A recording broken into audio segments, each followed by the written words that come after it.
पाकिस्तान की IT industry जो है वो पाकिस्तान की एक्सपोर्ट में एडिशनल इजाफा कर सकती है अगले 3 सालों के अंदर, क्योंकि आईटी और बाकी जो 3 सेक्टर्स हैं उन 3 सेक्टरों में आईटी में फ़र्क है। वो ये है कि ये शॉर्ट टर्म में आपको गेन दे सकती है जो पाकिस्तान की नीड है इस वक्त। आईटी को तो पहले भी, इससे पहले वाली हुकूमतें और इससे पहले भी लोग डिफाइन करते आए कि जी यार आईटी से बहुत चेंज आ जाएगा। क्या वो इम्पैक्ट हुआ आईटी इंडस्ट्री के ऊपर जो हम समझते थे और चाहते थे? पाकिस्तान की आईटी एक्सपोर्ट्स इतनी हो जाएंगी कि पाकिस्तान के सारे मसले मसाइल ख़त्म हो जाएंगे, वो तो नहीं हुआ। आपकी जो पॉलिसीज़ हैं वो कॉन्फ्लिक्ट हो रहा है। क्या हमने ऐसी पॉलिसीज़ रखी हुई है कि गूगल मजबूर हो यहाँ पे ऑफिस खोलने में? पॉलिसीज़ के तहत करना होगा। वो 2 से 3 महीने 4 महीने में खुद ब खुद ऑफिस स्टार्ट करेंगे।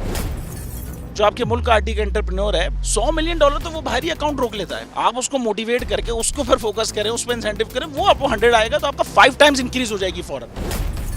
टेक्सटाइल में हम क्या करते हैं, हम उठाते हैं बाहर के किसी ब्रांड के लिए टी शर्ट यहाँ बनाते हैं, उसको दे देते हैं। लेकिन अब आईटी के बाद अगर आप अपना ब्रांड बना के लोगों वहाँ पे बेचेंगे, चाहे B2B बेचें चाहे B2C बेचें, पॉसिबल है। पाकिस्तान की जो एक्सपोर्ट में ये $30 अरब से ज़्यादा का इजाफा इससे हो जाना खाली यार। गवर्नमेंट के फंडों से इदारे बनाकर और उनके थ्रू कोई रेवोल्यूशन आ जाएगा, सवाल ही नहीं है। तो आपने इंतखाब सही कर लिया है, अब आगे चीज़ सही करनी है, बस आप सही डायरेक्शन में सही चीज़ होगी इंशाल्लाह। मैं समझता हूँ $50 अरब तक की आईटी एक्सपोर्ट में कंट्रीब्यूट कर सकता है पाकिस्तान। सब्सक्राइब करें और बेल दबाएं ताकि कोई खबर रह न जाए।